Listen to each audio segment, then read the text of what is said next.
How goes it? I'm wills-maxwell, and this is What Did We Miss? To be fully honest with you, between live tweeting county commissioner meetings and doing impromptu broadcasts from our hallway, WWAY cannot bring you every story that happens.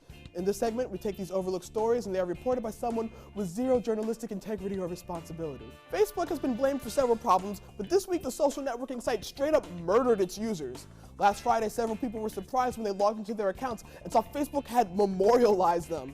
Now everyone knows if it's on Facebook, it's true. So these people were disappointed to learn about their own deaths.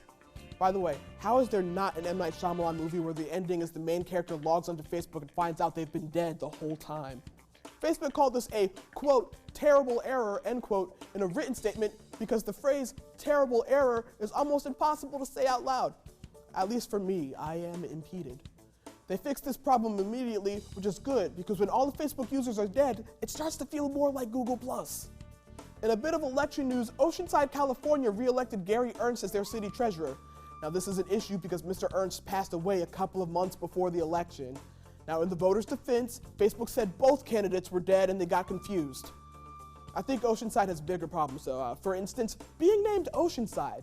Guys, come on, that's a real lazy name. You're in California. That should have been the placeholder name until you could have come up with something better.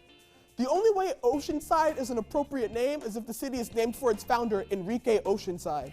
I can be judgmental. I live in Wilmington, or as you probably would have named it, Water Adjacent Town. Contestants in Slovakia last week competed in a grave digging contest. Again, this is in Slovakia, so for all of our viewers, if someone approaches you asking if you want to take part in a grave digging contest, run. We don't have that here. That is a threat. It's a clumsy and awkwardly worded threat, but it's still a threat. The contest is a test of speed and accuracy as the graves have to meet a very specific measurement. Now the winners get bragging rights while the losers have to lie down in their graves while the winners slowly shovel dirt on top of them.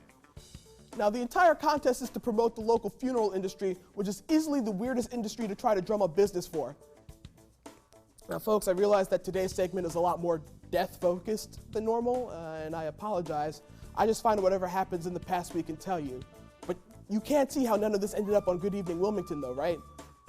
Supreme Court Justice Ruth Bader Ginsburg made her official stage debut in The Daughter of the Regiment at the Washington National Opera. They originally wanted Clarence Thomas, but he only does non-speaking roles. It's nice to see RBG in clothes that are a bit more modern than the justice robe she normally wears. Ginsburg's performance brought a lot of applause from the audience. When you, Marie, and the birth certificate are all here.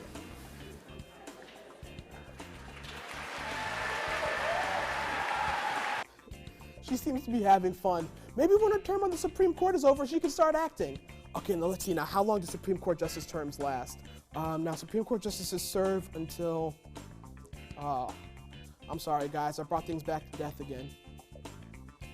I'm wills-maxwell, and that's what we missed.